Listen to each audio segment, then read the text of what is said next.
이사야 5번째 시간입니다. 오늘 말씀은 이사야 6장 1절부터 13절 말씀입니다. 6절부터 8절 말씀을 합독하고 이사야 6장 전체를 보는 시간을 가지도록 하겠습니다. 자, 그러면 이사야 6장 6절부터 8절 말씀을 한 목소리로 합독하도록 하겠습니다. 그때에 그 스랍 중에 하나가 부젓가락으로 제단에서 잡은 바 핀 숯을 손에 가지고 내게로 날아와서 그것을 내 입술에 대며 이르되 보라 이것이 내 입에 닿았으니 내 악이 제하여졌고 내 죄가 사하여졌느니라 하더라. 내가 또 주의 목소리를 들으니 주께서 이르시되 내가 누구를 보내며 누가 우리를 위하여 갈고 하시니 그때 내가 이르되 내가 여기 있나이다 나를 보내소서 하였더니. 아멘. 자, 우리가 어제까지 5장을 봤다면 이제 이사야 6장부터 12장까지 전체에 또 한 어떤 이렇게 연결되는 부분들을 볼 겁니다. 이사야 6장부터 12장까지는 이사야의 소명 사건과 더불어 이제 그 시대 북이스라엘과 아람 연합군이 유다를 침공하는 이 역사적 배경을 통해서 그때 메시아의 언약이 선포되고 여러 가지 일들이 진행되는 부분들을 이렇게 기록한 내용입니다. 그 중에서 이제 이사야 6장은 이사야의 소명 부분으로 보시면 되고요.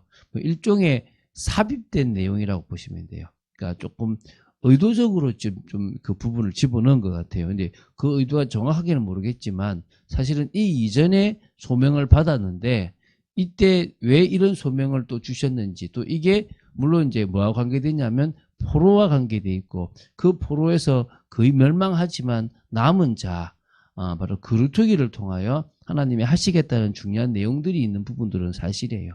그게 이제 그 시대의 일들이 결국은 저 미래와 관계되어 있는 부분들을 좀 설명하는 것들이 있어서 사실 우리의 이성적인 생각으로는 잘 이해가 안 되지만 하나님의 관점, 하나님의 개념으로는 그게 이해가 될 수도 있을 거라 생각됩니다. 그래서 우리가 그 부분을 그냥 전체를 다 알 수는 없으니까 그냥 조금 그냥 그런 내용들이 속에서 이제 중요한 것들을 봤으면 좋겠습니다. 자, 이사야 6장의 내용을 좀 구체적으로 보면서 좀 은혜를 받고 또 우리에게도 소명이 주어지는 시간 되기 바랍니다. 자, 이사야가 하나님의 영광을 보게 되는 특별한 체험을 하면서 소명을 받았던 때가 언제인지 1절에 나와요. 사실은 이게 사실적으로 시대적으로 역사적으로 있었던 체험이다라는 걸 강조하기 위한 거죠. 그게 뭐냐면 우시야 왕이 죽던 해에 이 소명을 본 거. 다시 보면 하늘의 보좌에서의 어떤 그런 특별한 환상을 체험했다라고 보시면 되는 거예요.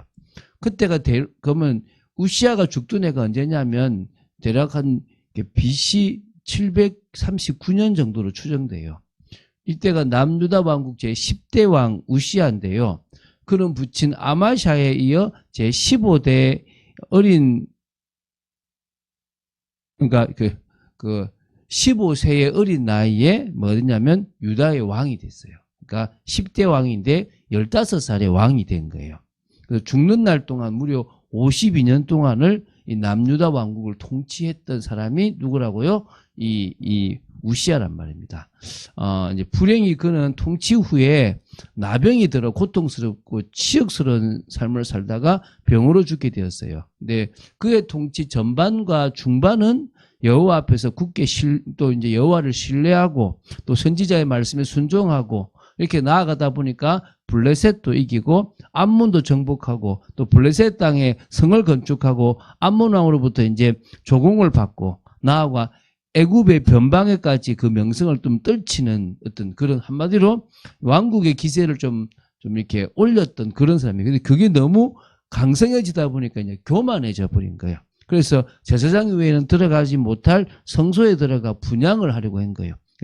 그게 죄라고 말리는 아샤라를 이렇게 그 아샤라의 손을 뿌리치면서까지 이제 분향을 하려고 고집함으로 결국은 그 이마에 나병이 이제 발하게 되고 그때 이제 왕궁에 있을 수가 없어서 별경으로 이제 내려앉고 이제 성전 출입에 제한을 받게 되고요. 이제 말년에 비참하게 이제 쓸쓸히 이제 보내다가 나이 67세에 세상을 뜨게 되는 거예요. 그게 이제 우리가 왕하와 이제 이제 열왕기 하에서 받고 역대 하에도 그 내용이 나온다고 보시면 됩니다. 자, 요런 시기에 그 해에 하나님이 이사야한테 특별한 체험을, 하나님의 영광을 보게 되는 특별한 체험을 하게 되었다는 거예요. 그래서 보면 자기가 본 거예요. 보니까 주께서 높이 들린 보좌에 탁 앉아 계셨고요. 그곳에서 옷자락이 있는데 그것이 그 성전에 가득했다는 거예요. 스랍들이 모시고 섰는데, 그러니까 스랍은 천사 같은 거거든요. 각기 6개의 날개가 있는, 우리가 보통 2개의 날개 있는 걸 봤잖아요. 6개의 날개가 있는 거예요. 그 2개의 날개로는 얼굴을 딱 가리고요. 그 2개로는요, 발을 가리고 그 2개는 나는 거예요. 그러니까 2개는 얼굴과 발을 가리고 2개로 날아가는 거예요. 서로 불러 이르되 거룩하다 거룩하다 거룩하다 만군의 여호와여 그의 영광이 온 땅에 충만하도다. 천사하는, 그러니까 찬양하는 거죠. 근데 화답하는 자의 소리로 말미암아 문지방의 터가 요동하며 성전의 연기가 거덕한 거예요. 그것이 화답하는 중에 막 일어나는 거예요. 그게 이제 진짜 이 성전에서의 모습인지 하늘 영광의 모습인지 뭐지만 그런 모습들을 이렇게 환상으로 보게 된 거예요. 이때 이제 이사야가 순간적으로 이런 영광을 보는 자신의 모습을 보게 된 거예요. 왜냐하면 죄인은 하나님 앞에 설 수가 없잖아요. 근데 그런 자신의 모습이 보인 겁니다. 뭐 이 천사들의 찬양과 그들의 몸짓 또 그리고 눈으로 목격한 이 거룩한 형상을 보면서 좌절했다는 거거든요. 그렇다고 해서 뭐 이사야가 뭐 진짜 악행을 많이 했던 그런 자가 아니잖아요. 그러나 모든 백성들은 다 죄인이란 말입니다. 선지자의 삶을 감당하는 거룩한 삶을 살았지만 역시 죄로 얼룩진 인간이라는 사실을 안 거죠. 그래서 고백합니다. 뭐라고 고백합니까? 화로다. 이게 지금 5절입니다. 나여 망하게 되었도다. 나는 입술이 부정한 사람이고 나는 입술이 부정한 백성 중에 거주하면서 만군의 여호와이신 왕을 배웠다라고 얘기합니다. 그때 이제 스랍 중에서 그 6개 날개가 있는 스랍 중에서 하나가 이제 부젓가락으로 제단에서 잡은 바 핀 숯을 손에 가지고 와서 이제 그 이사야에게 와서 입술에다가 대는 겁니다. 그래서 이제 뭐라고 하냐면 보라 이것이 내 입에 닿았으니 내 악이 죄하여졌고 내 죄가 사하여졌느니라. 여러분 제사장은 어디에 가서 부정한 것을 만지지 말라 그래요. 부정한 것을 만지면 네가 부정해진다 그래요. 그래서 시체를 만지거나 이러면 부정해지거든요. 근데 사실은 그리스도는 우리가 그분을 만짐으로 말미암아 그리스도가 부정해지는 것이 아니라 우리가 거룩해져요. 우리가 죄사함을 받거든요. 그게 그 혈루증 걸린 여인이잖아요.